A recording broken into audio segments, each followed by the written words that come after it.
Tonight, an out-front investigation. American Police Department is under fire for responding to threats with bullets. Dozens have been killed by cops in Albuquerque, New Mexico, and now the Justice Department is getting involved. One video you're about to see shows why. And we're going to warn you, it's disturbing. Drew Griffin reports. What you're about to see is horrific. This mentally disturbed homeless man, illegally camping in the hills above Albuquerque, New Mexico, will soon fall victim to police bullets. I'm telling you this, I am Department of Defense. The justification for the shooting, according to police, those two small camping knives in his hands.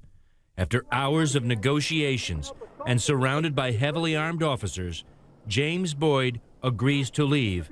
Then suddenly, this. Done! Done! A flash grenade. Boyd turns his back. Police open fire. 3 shots. As he gasps for breath, police sick a dog on his leg. Beanbag! Beanbag! They fire beanbags at his arms, then handcuff him as you hear the 38-year-old man slowly wheezing. Boyd was slowly dying. The next day in a hospital, James Boyd became the 26th person in the last 4 years to die after being shot by Albuquerque police. The autopsy revealed he was shot in the back, a homicide. Boyd's is not the only questionable killing here. 27-year-old Christopher Torres, a schizophrenic who lived with his parents, was shot and killed in his pajamas in his own backyard when 2 plainclothes police officers hopped this fence to serve a road rage warrant on him. Officers claim he was armed and shot him in the back. They encountered Christopher in a side yard. At most, he's holding a broom. A broom. He had a broomstick, but he laid the broomstick down and had no weapons. Was backing up from the officers when they attacked him. Stephen and Renata Torres sued the police department on behalf of their son and won. A judge awarded them a $6 million civil judgment. What happened to the 2 officers that killed your son? They got, 3-4 days paid vacation. Are they still on the force? Yes. Oh, yes. Despite $30 million in judgments against the city and an officer-involved shooting rate twice that of Chicago, 8 times that of New York, not a single Albuquerque police officer has even been charged, let alone convicted, of using excessive force in the last 30 years. Not one. District Attorney Carrie Brandenburg cleared the 2 officers who killed Christopher Torres, just as she has cleared every other police shooting in the city during her last 13 years in office. Her explanation in a news conference: she can only believe what the police tell her. And do I understand this right? Nobody from this department actually went out and talked to these 2 officers? You relied on the statements that these officers wrote up after the incident? So we have to rely on police reports. That's what we have to rely on. We're not an investigative agency. Gordon Eden is Albuquerque's new police chief. His job is to change the culture here. That came into question just days after he joined the force and sided with the officers in the James Boyd shooting. I spoke prematurely, and I shouldn't have. There has not been a single prosecution of a police officer.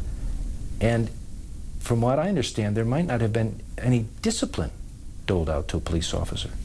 I can only speak to since I've been here. I can't speak at all to what has happened in the past, but I can assure you that through the changes that we've made in our internal affairs process, we're holding people to a higher degree of accountability.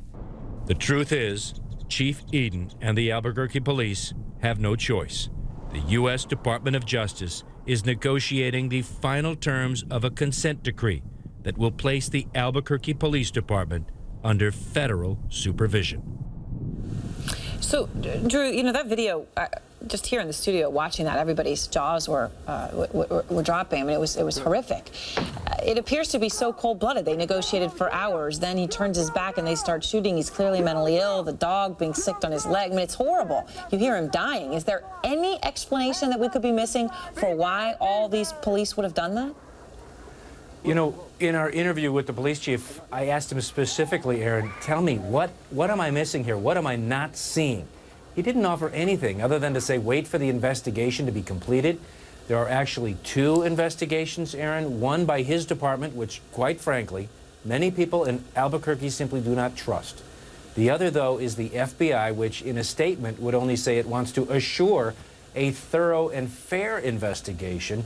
Both these investigations could take months. And now you've got months going on, and of course this happened in the past. I mean, are those officers still working? They still have jobs?